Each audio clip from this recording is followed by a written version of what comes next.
Hey YouTube, what's going on? It's Adam here with Retro Repairs, and as you can see in front of me here, we've got a package, so that means hopefully time for another repair video. Before I go too much farther, please be sure to hit that subscribe button if you like what you see, like the video. It really helps to grow the channel. We're so close to 80,000 subscribers. I want to see if we can get there pretty soon. My goal this year is to get up to 100,000 subscribers by the end of the year, end of 2022. So I think we can do it. We're only about 22,000 away, so let's go. Hit that subscribe button. Of course, as long as you like it. If you hate this stuff, then just, don't. But either way, let's get into this. Enough about my channel. Let's open this package, show you guys what I've got. Of course, I failed to bring a knife with me, so we're going to use the tweezer method.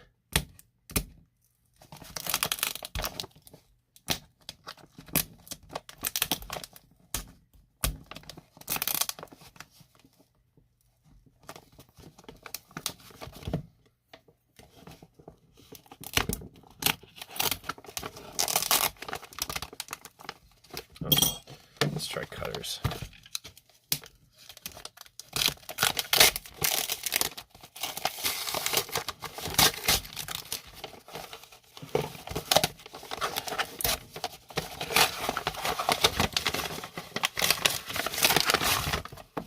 All right, so we've got a box. Thank you for choosing PR Dock security systems. Well, I didn't buy a security system, but what I did buy is a Game Boy Color. And specifically, not just a Game Boy Color, but a Pokemon Special Edition Game Boy Color. So this version came out in North America. It's a special edition version, obviously has Pokemon printed on the front of it, has a special edition lens on it. So they're not too common. This one, I guess, clearly the Canadian version, I'm guessing, or they just slapped a Canada sticker on. I'm going to guess the latter, most likely. And as you can see, it does not come with a battery door. So if I'm able to get this going, I may have to source myself a battery door. But this was listed on eBay as not working. I believe they said it just didn't turn on. So if that's the case, ideally that's going to be a relatively easy fix. There's a couple common issues there for not turning on. I got some tape here. So my guess is whoever owned this previously broke the battery door and used the tape just to hold it into place. I do think this is an authentic one. It is pretty common to find fake versions of this because they do sell for quite a bit these days. But the buttons look good, the shell looks good. I mean, it looks well used and it looks old. So it's not a brand new, super good looking version of it. So that is encouraging that this does seem to be new. I'm gonna have to try and source a battery cover, but I'm not too worried about this. So I think let's, uh-oh.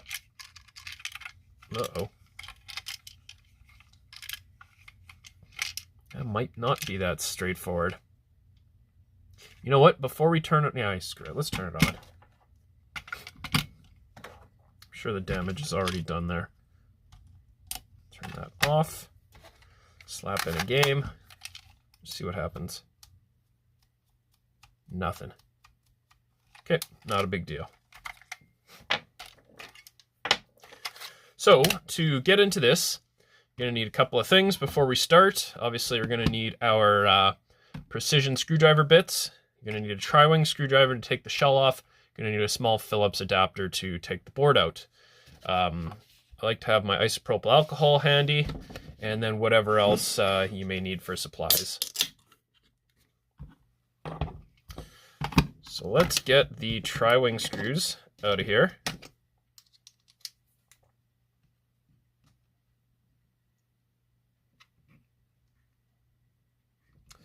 This one, I think.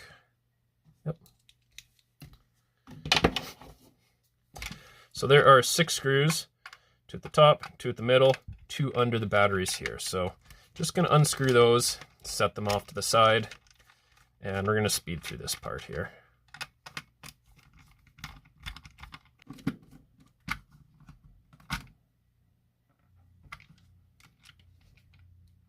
Okay, so 6 screws are out.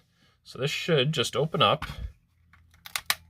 a little crusty, so definitely gonna have to wash this. And the tape there is holding it together.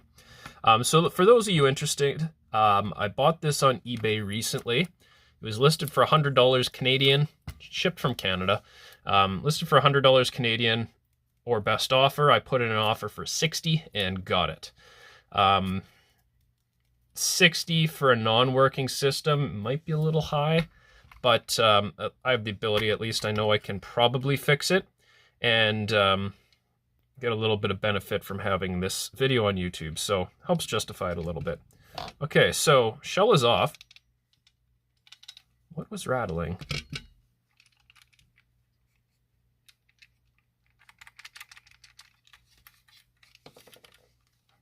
That's just the power switch, so that's not a big deal.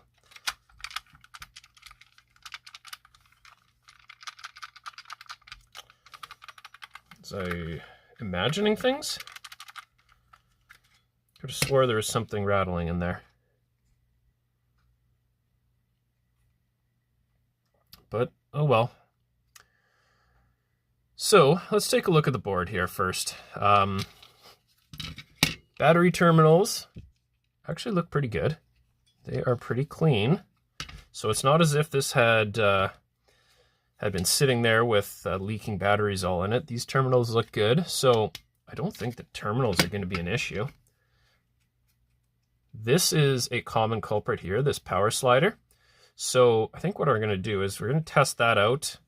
I'm going to take this off though, take the whole board out, and then just so that we can see exactly what we're looking at here. So going to have to switch the tri-wing screwdriver bit for a Phillips screwdriver bit. And then we got a handful of screws, 1, 2, 3, just 3. Worth noting, this is not a screw here. Do not unscrew that. But let's just take these guys out and see what the other side of this board looks like.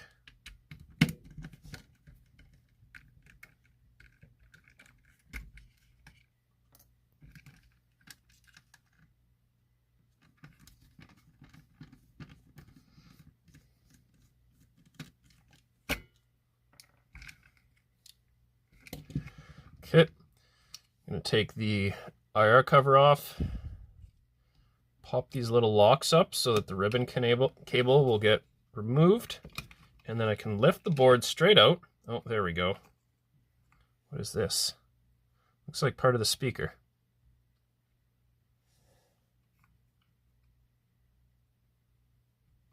Okay, let's set that to the side.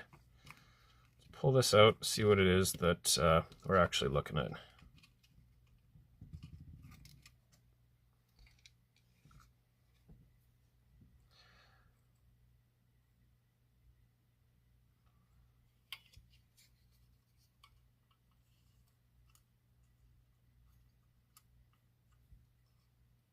Okay, that's, oh, right here.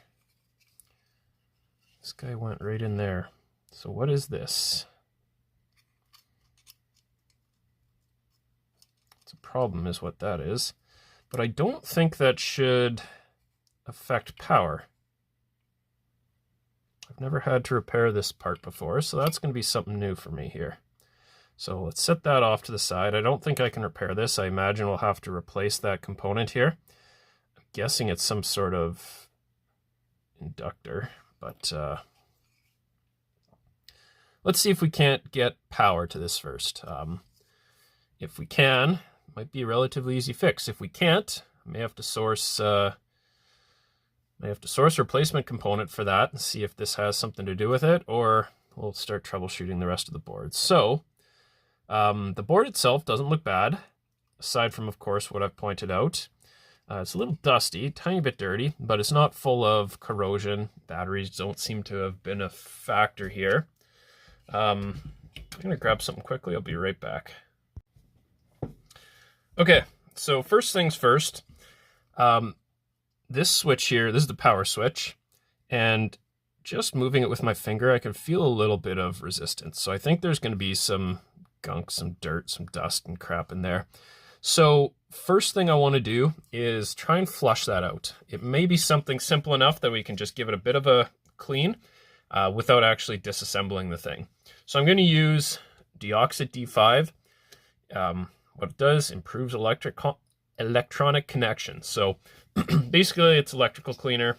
It's supposed to be used in things like switches, battery terminals, really could be used on the board to clean up electronic contacts. So let's give that a little bit of a burst here. Let's put some paper towel down just to catch the residue, or not the residue, but the overspray.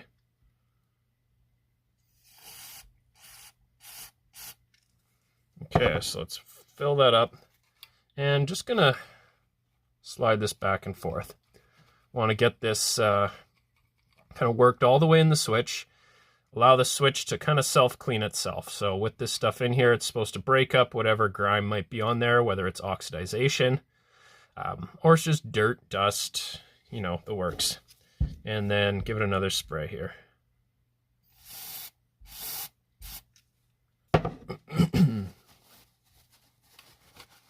So now I'm just going to let that sit for a bit. I'm going to let it dry itself. It shouldn't take very long. Instructions on there recommend giving it 2 minutes. So while that's happening, I'm going to take my isopropyl alcohol here. Just going to fill myself a little cap full. And using a Q-tip, let's see, there's a fresh one here. Just going to get in there, try and clean up anything that might be important. So these pads around the battery, I'm going to give those a wipe down just to make sure that they're looking good. Can wipe around what I just worked on, try and get up any of the leftover deoxit. It will dry itself and it doesn't leave a residue, so you don't have to go through this, but I also like to get dust and stuff off the board while we're in here. It's not a bad idea at the same time, probably, to give these connectors a bit of a clean, but I'm focused on getting power at this point. So if it's not reading a game, it doesn't matter if it doesn't have power.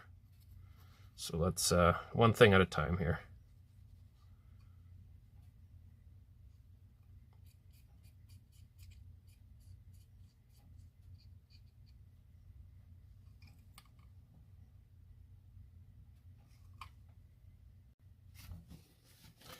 Okay, so the board is dry.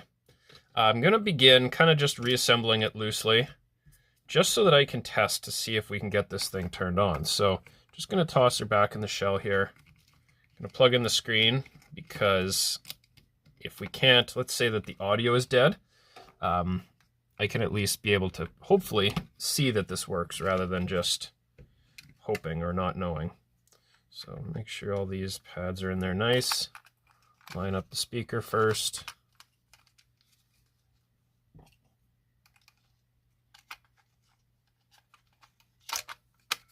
There we go. Come on, get in there. There we go. Nope. These ribbon connectors are sometimes a bit of a pain. There we go. It's kind of just locked itself.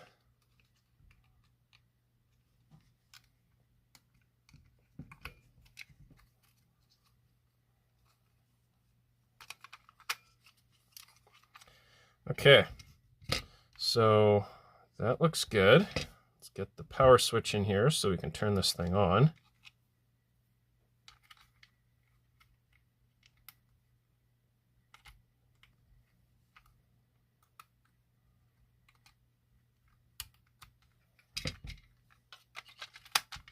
Then we need the back shell so that we can install batteries. Battery 1, battery 2. Let's throw a game in there. Moment of truth. Nothing.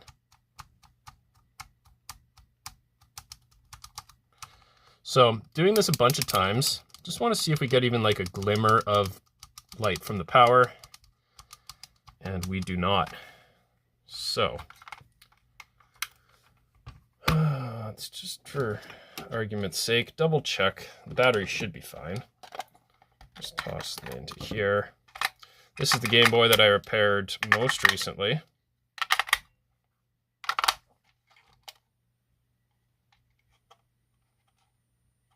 looks good. So batteries are good. So the challenge here is going to be trying to figure out where the problem lies. We know that there's a defective component on there that will need to be repaired or replaced. So logically, that seems to me like it's a good spot to start. That's right down here. So this is where I think having a benchtop power supply would be very handy that I could just hook into here. But I can make one using a couple batteries. So I'm going to get something set up here so that I can test everything with the back off, and I'll be back, show you how this works. All right, so this is what I've done here. I really do need to get myself a battery holder, but in the absence of that, what I've done is I've taped together a couple batteries with some leads going into the positive and negative on one side, a bridge on the other side, bridging them together. So we're going to get the same voltage that you would get into a Game Boy Color, which is right now, based on these batteries, about 3.2 volts. I've got these leads just hooked up to my multimeter right now. So what I'm going to do instead of that is hook these leads up to the battery terminals. And I want to test out this switch just to see where power is going at the moment. So let's see, how do I want to do this? Let's get my probe connected to the negative there. And then let's test out these contacts one by one. So being careful not to bridge anything. Nothing at the bottom. Nothing at the top. Nothing at the middle. 3.2 right at the top there. So if I turn this on, 3.2 volts. Should have 3.2 at the bottom. 3.2 right there. Okay, that's good. So the switch works. When I turn it off, 0. Turn it on, 3.2 volts. Okay, so we know that that's okay. Which is almost too bad because that means that there's clearly something else going on this board. So, where to go from here? I think I'm going to have to look up the schematic for the Game Boy Color board just to see where the power is supposed to go. I guess for sake of interest, I want to see what happens to go on down here where this is connected. So let's actually real quickly, just want to double check. Just going to switch it into the continuity tester. Since I have this hooked up to the ground, that's connected. I'm expecting this should be grounded. Yep. This pin here is, oh, it's not. None of these pins are grounded. Interesting. But that is, okay. Down here should be grounded, I assume. Right there it is, okay.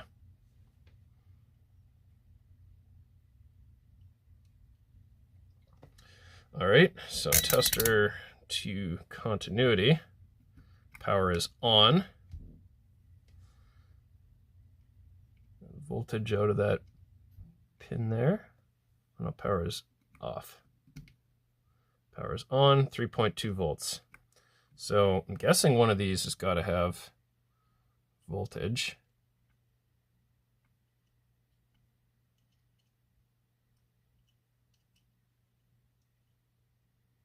.2 out of the top there. And when this is off, presumably there's nothing. Correct, okay.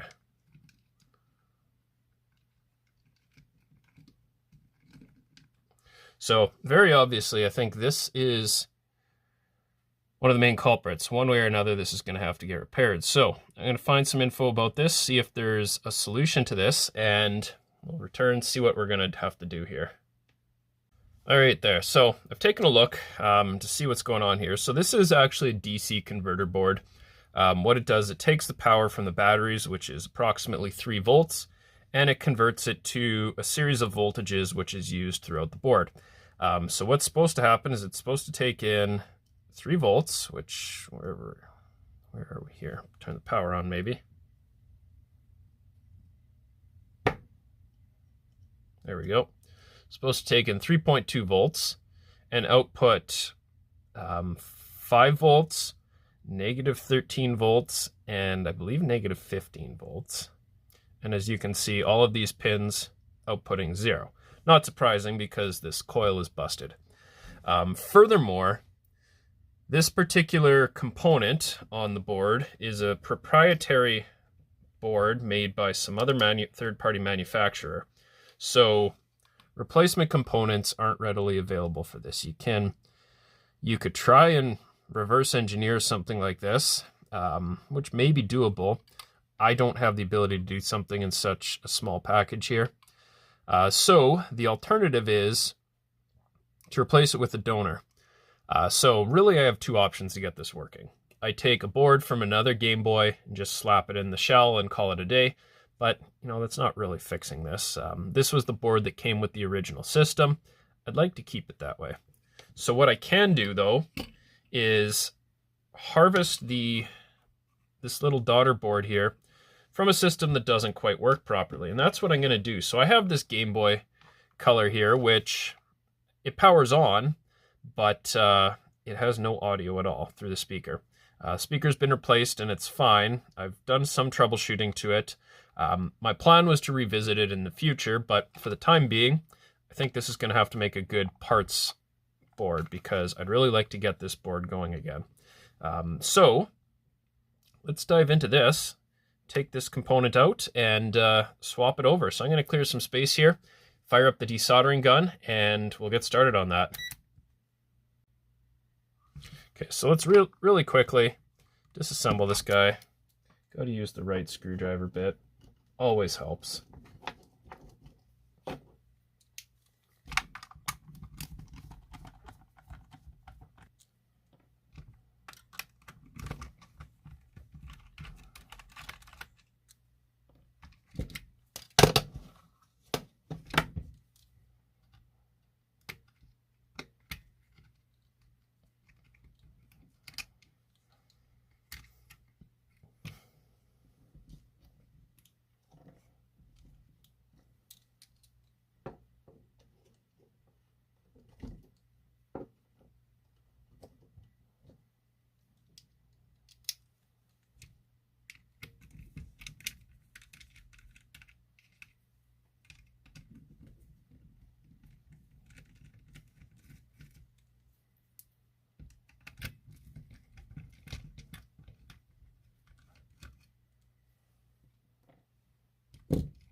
Okay, so really quickly, just comparing the two boards. This one here is the one from the light purple one, and this is the one from the Pokemon edition. Slight different board revisions, CPU 04 versus CPU 03. The chip itself, though, this little daughter board looks identical.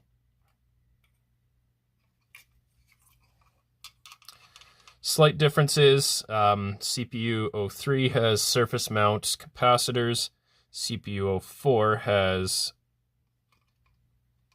replaced, I replaced the caps on this, trying to fix the audio.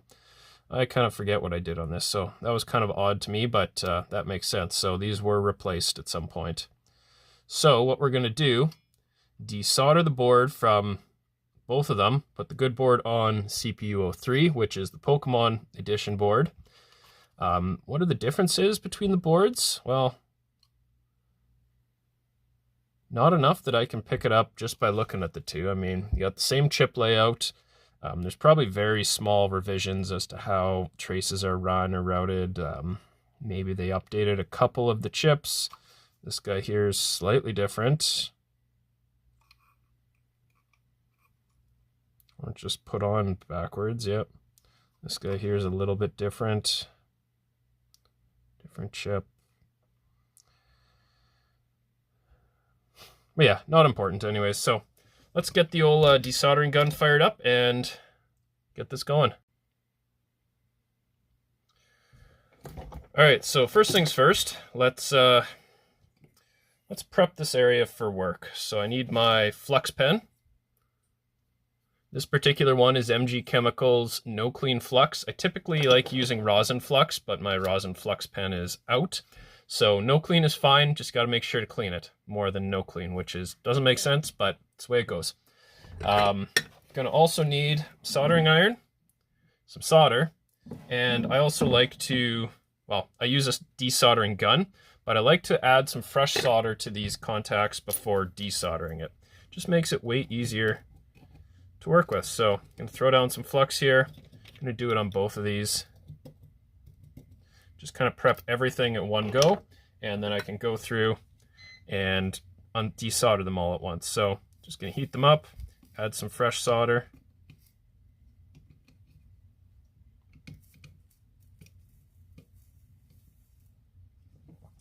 Adding fresh solder, it just helps to heat up this solder all evenly, makes it flow easier.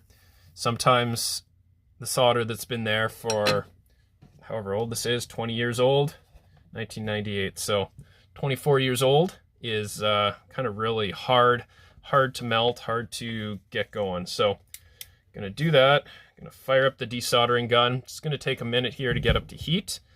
So let's give this a bit of a cleanup while we wait. Tidy up that surface a little bit. Where's my toothbrush? There we go.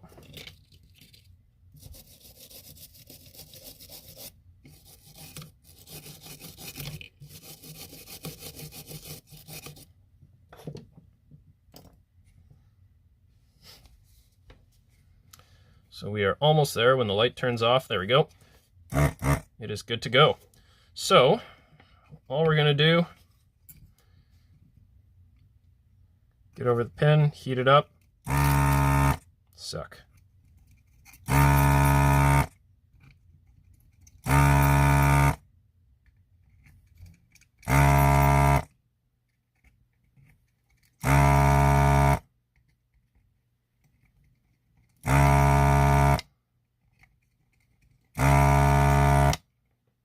Okay, that one should be pretty good.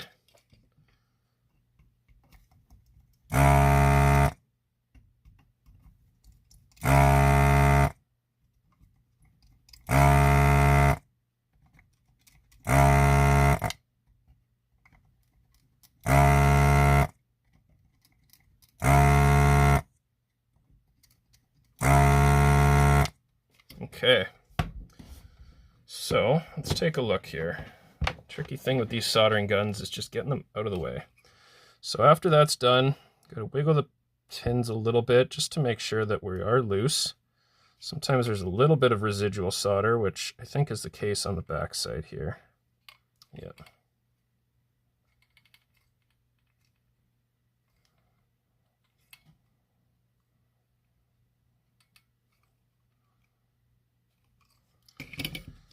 Okay, let's try this guy.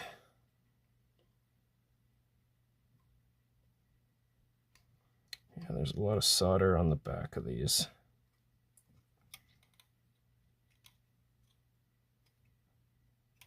So yeah, you can kind of see the pins on the back side. There are pads on this side as well, so they are kind of stuck, for lack of a better word. So what I'm going to do is go back in here, fresh solder, fill these all up as if it were brand new, and we will try it again. Sometimes that old solder, like I said, just can be a little bit tricky.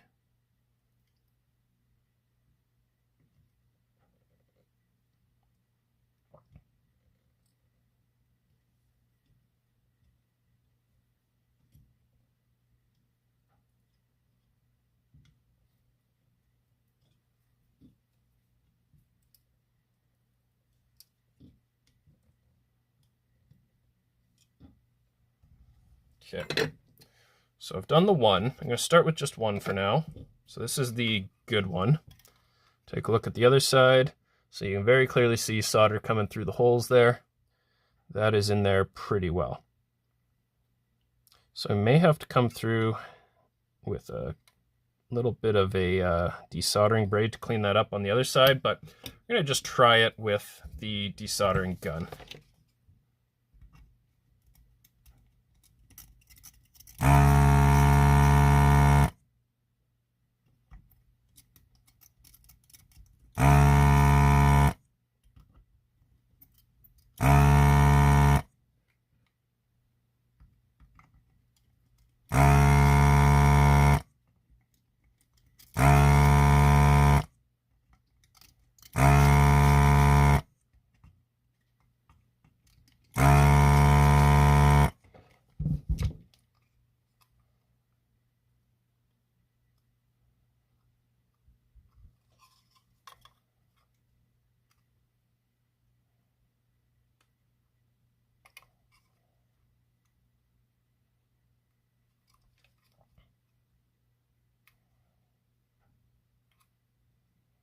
That is a pain.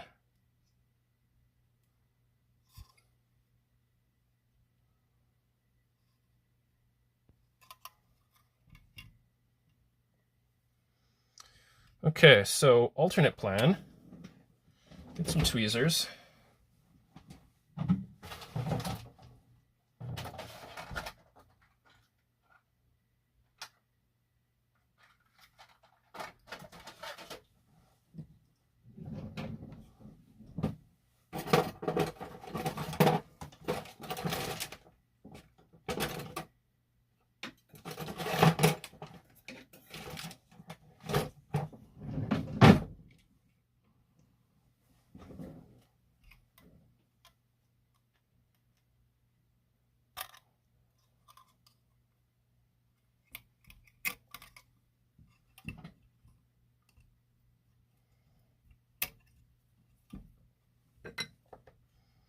Okay, so I'm going to get some tweezers, put them under here.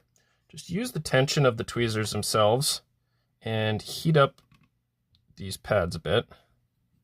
See if we can't, there we go, get that to pop out. That's exactly what we wanted. Do the same thing on the other side.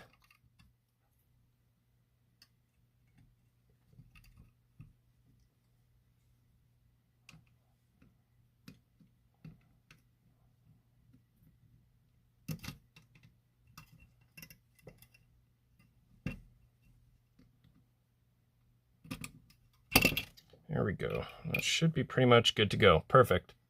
So we got that guy out, set that off to the side. Do the thing with the other board. Same thing with the other board. So tweezers. It's a good idea when you're doing this. Do it on the thick side of the board. You see how there's a bit of a cutout here? Just something that has a little bit more strength, just in case. If there's a little crack in the board and you start applying pressure to it, that could definitely make it worse. Okay, there's one side. So we can turn the gun off.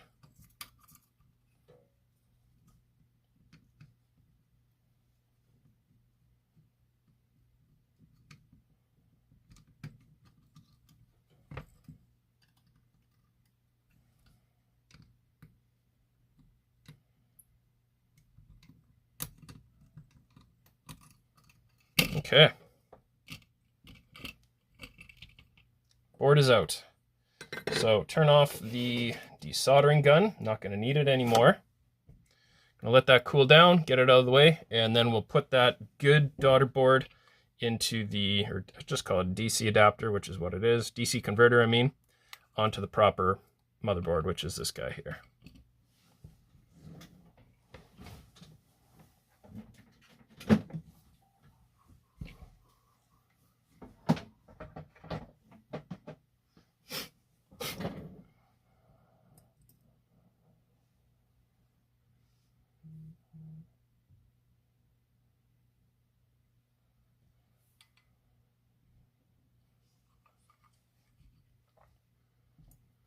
All right, so this is ready to go. This is the board that we're looking to repair, the one from the Pokemon edition. Grab some isopropyl alcohol, clean up these pads, make them as clean as we can.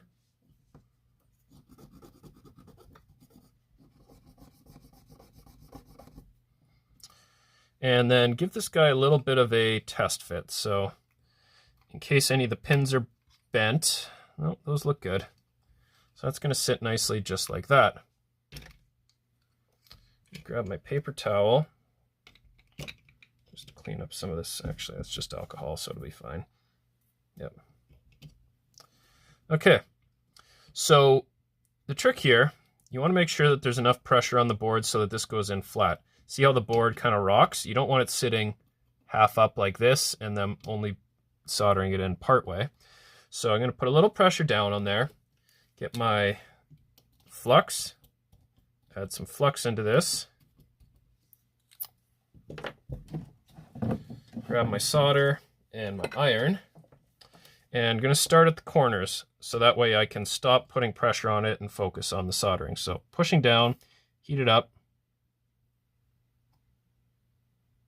Here's one corner. There's 2 corners. So now I can remove the pressure, do the rest of the pads.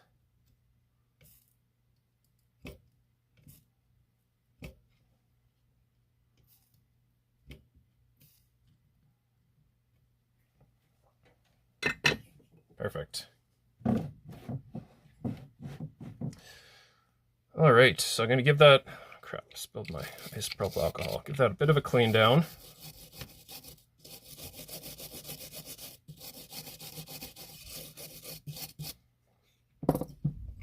Throw these away, and let's give this a test. So, need my shell bits. This one is important. That has the screen.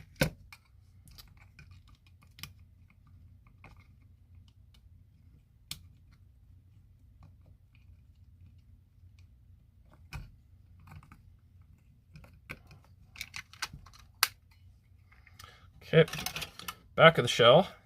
Power button would be a good idea. I always seem to forget to put these in when I'm putting everything back together. So power switch.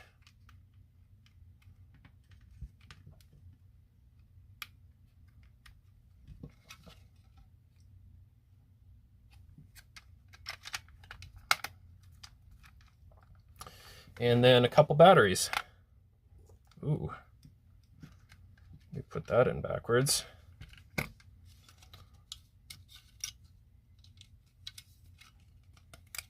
There we go.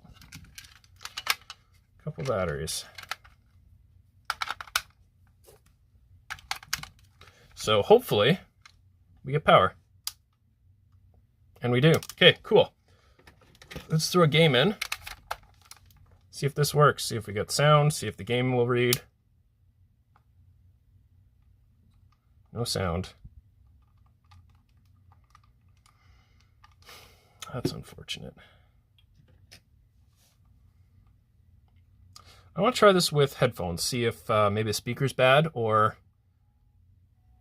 Oh, I can barely hear it.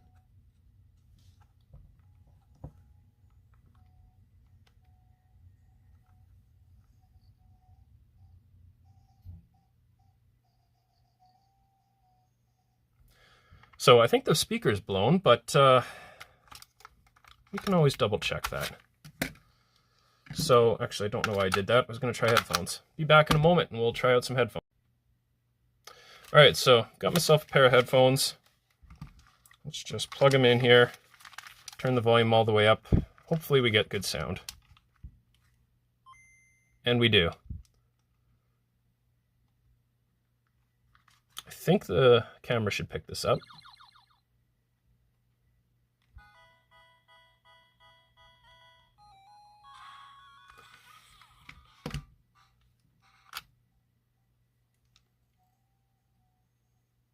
And so we get a little bit without the headphones, but it's very, very faint. So probably a bad speaker. And you know what? We can fix that right now if it's just a bad speaker. So let's take this apart. Let's take the board out here.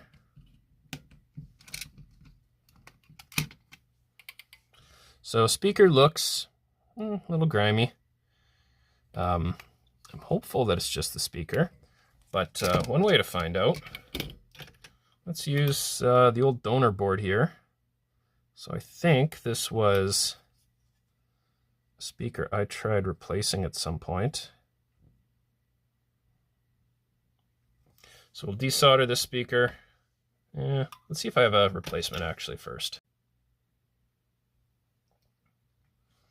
Okay, I do not have a replacement part for that. I've got a replacement speaker for the original Game Boy, but not the Game Boy Color. So we're gonna have to just use this part. So like I said before, the audio did not work, but at some point before I tried replacing the speaker, it didn't seem to make a difference. So hopefully the speaker's okay, and this will be a fix for us quickly.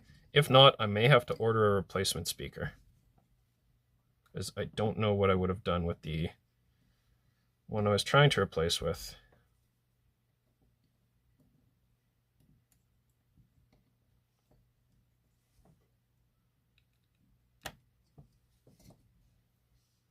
Okay, so that's a bad one.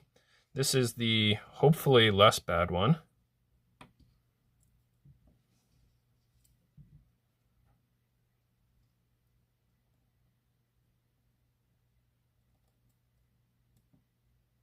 Okay, just getting a little hot.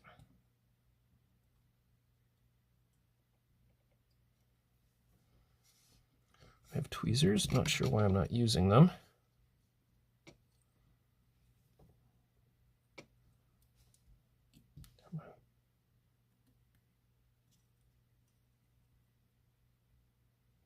Okay.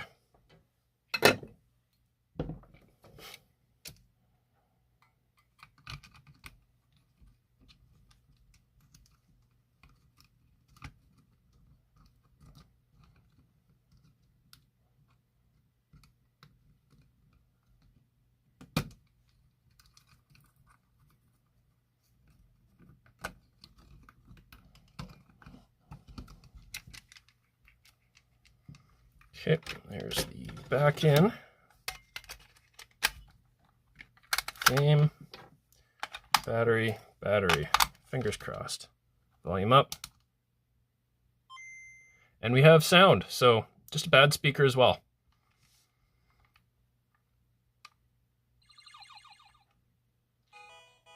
Perfect.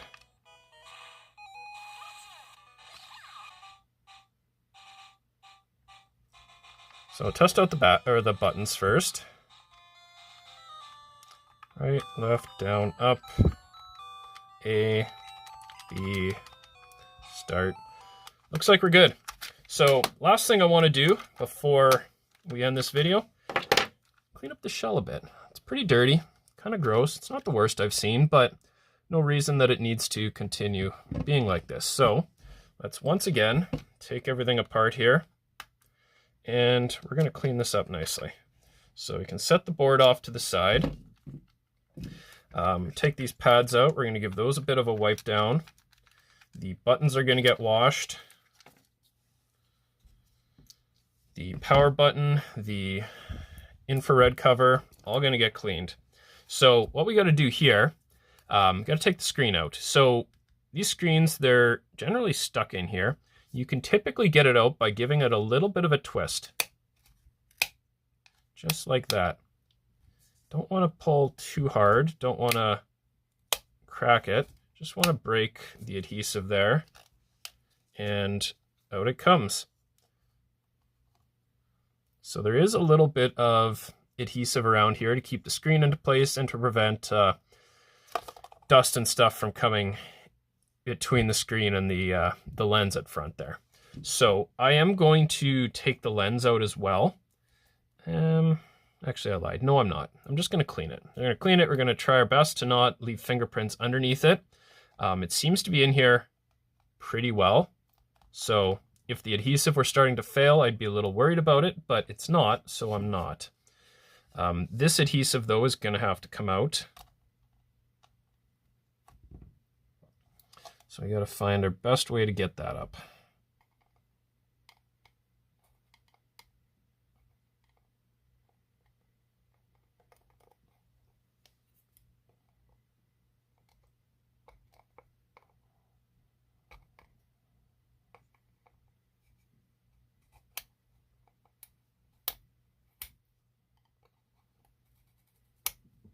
There we go.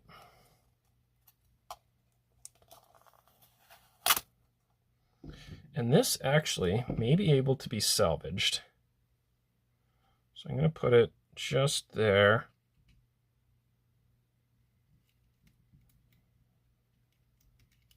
Just for the time being, so it can sit nicely. Might be able to actually salvage that. So for the rest of these, got to take this metal shielding out. If the shielding's in rough shape, we can give it a clean. If it's not in rough shape, then you can actually save it. Or, leave it alone. Sorry, not save it. It doesn't need to be saved. You can leave it alone and just clean the rest of it, as there's no need to clean it excessively, introduce moisture to metal, that type of thing. If it's in good shape, and this looks to be in really good shape, so I'm not really worried about it.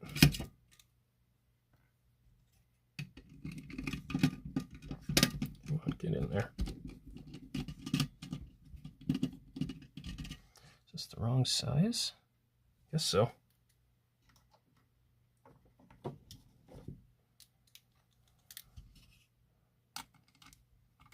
There we go. That's a better fit.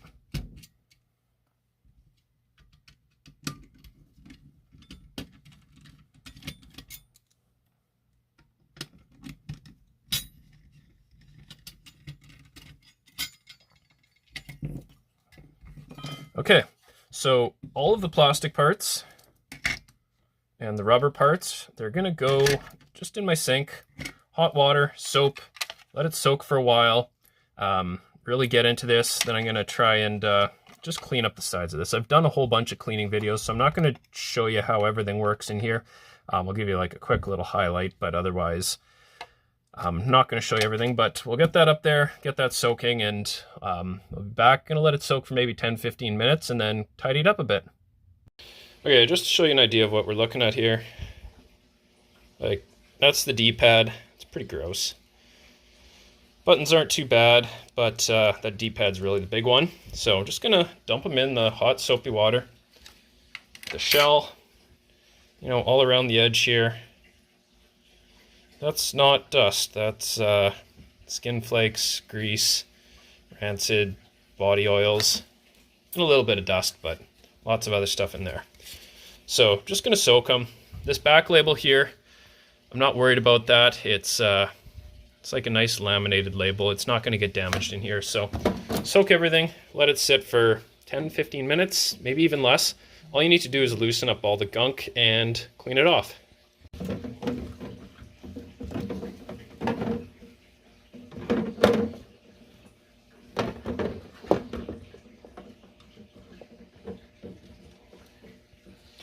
Alright, so it's been about 10 minutes, just taking them out, rinsing them off. Going to give them a bit of a scrub. I have a toothbrush here, which is good for getting any tricky grime off. Just going to try and find all the parts here. I want to find that D-pad.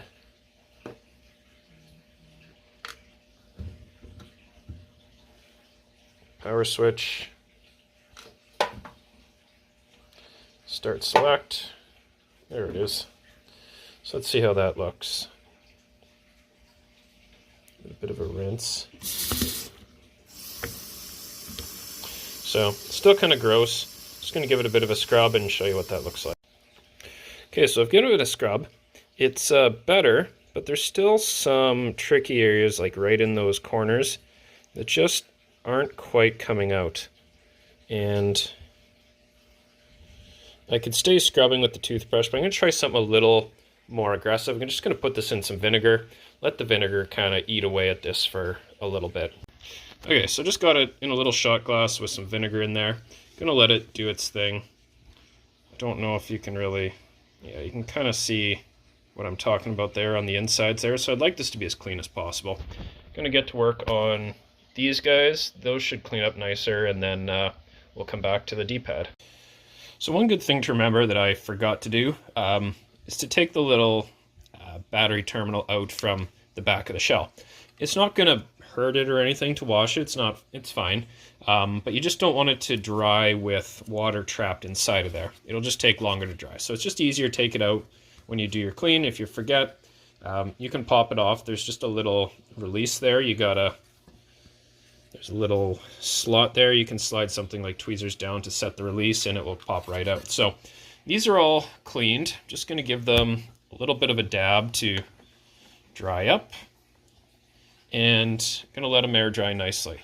So you want these to be completely dry before you go and try to reassemble everything, just so that there's not any type of water inside the console. So going to get all the built up water out of here as possible, and then let air and physics do the rest.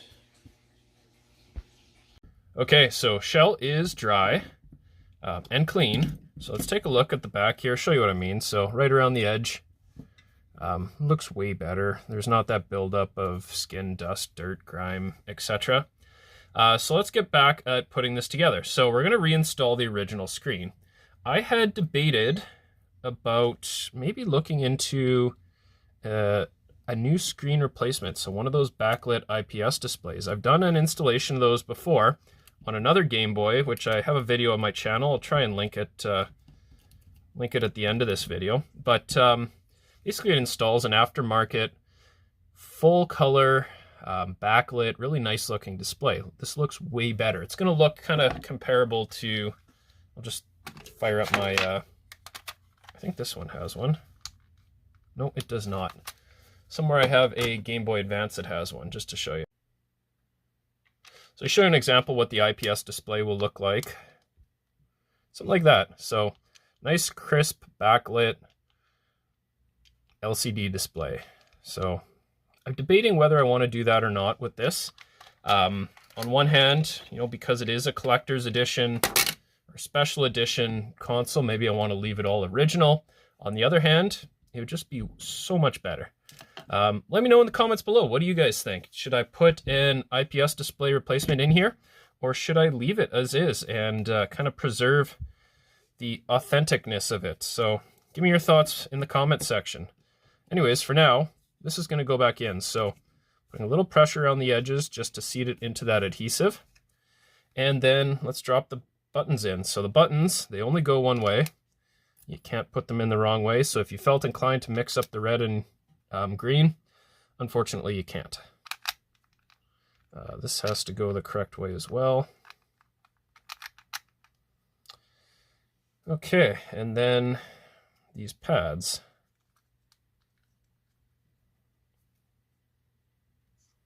Start select apparently does not matter. Same with the D-pad pad. Cool, so that is all set. Let's set that off to the side a little bit. Let's get this RF shielding back into place.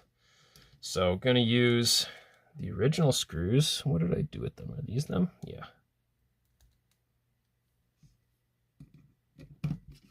So once again, I've said this in a lot of videos, but when you're screwing into plastic, it's always a good idea, reverse until you hear click, and then screw forward.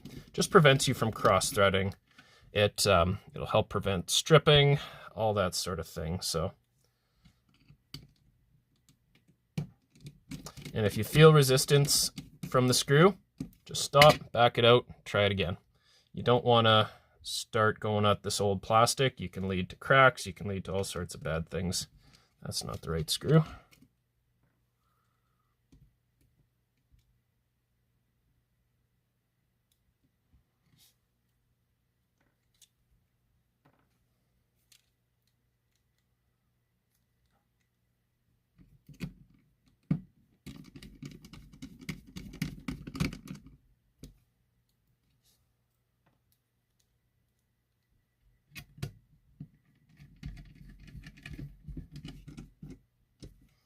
Okay, battery terminals have to go back in. So first thing you want to do, match up the polarity. They go on this side, so the negative is at the top.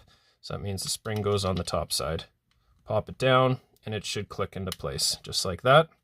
You can set that off to the side. I'm gonna grab the now working main board and install it into here. Don't forget the infrared sensor cover. And it doesn't hurt to put the power switch in now.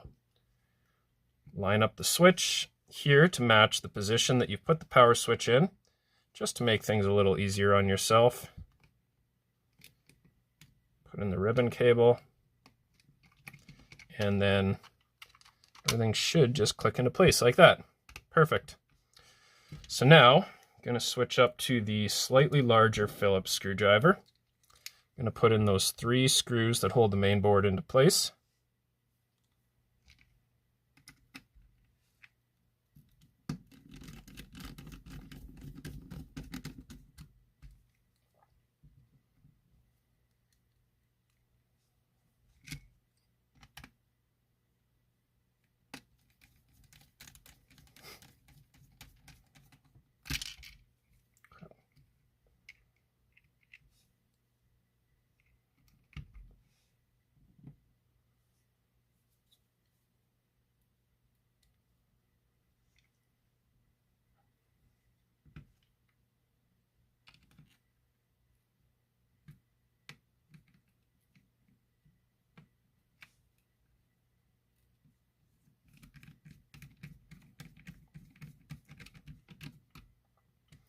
Okay, so let's make sure these are all in place here. Come on, get in there. Okay, perfect. So now back side goes on. Give it a little test. First, just want to make sure that, you know, everything's hooked up right, that we got power.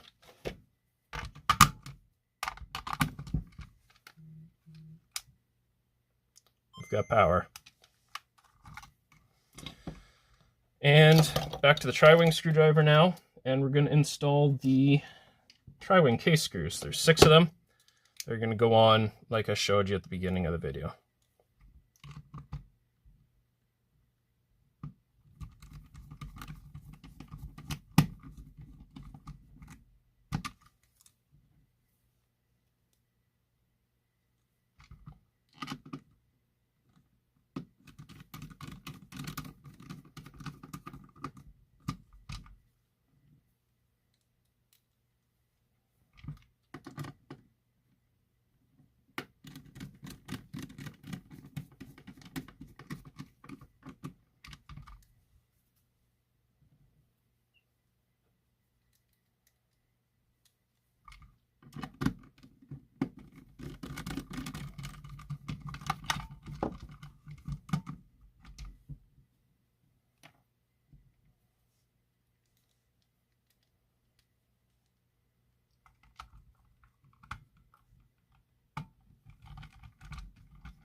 Okay, so final test, everything's together.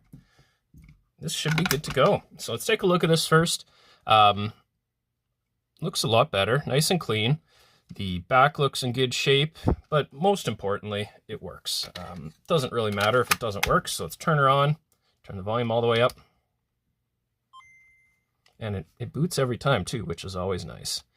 So there we have it. That's how I was able to fix this particular console. Gonna need to get a back cover, but that's not a big deal. I can look for one on eBay. But able to fix the no power issue with that DC converter, and as well speaker replacement. So kind of got a 2-for-1 on this guy. Let me know in the comments below, what do you think about a replacement screen on something like this? Something that's not just your stock Game Boy, but more of kind of a special edition one. I do have to trim the screens, or the cover, so once I make that change, it's not reversible, but I mean, if you're going to use it, it might be worth it. These particular guys, they are not cheap to find online now. I mean, you can get real ones for kind of in this shape for maybe 130 to 150 Canadian. I bought it for 60, like I said.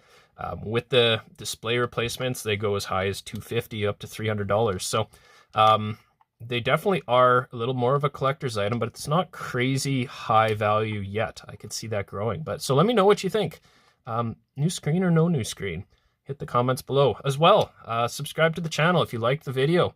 Really helps the channel. My goal is, like I said, 100,000 subs by the end of the year. We're so close to 80,000. Every new sub helps, so thanks a lot.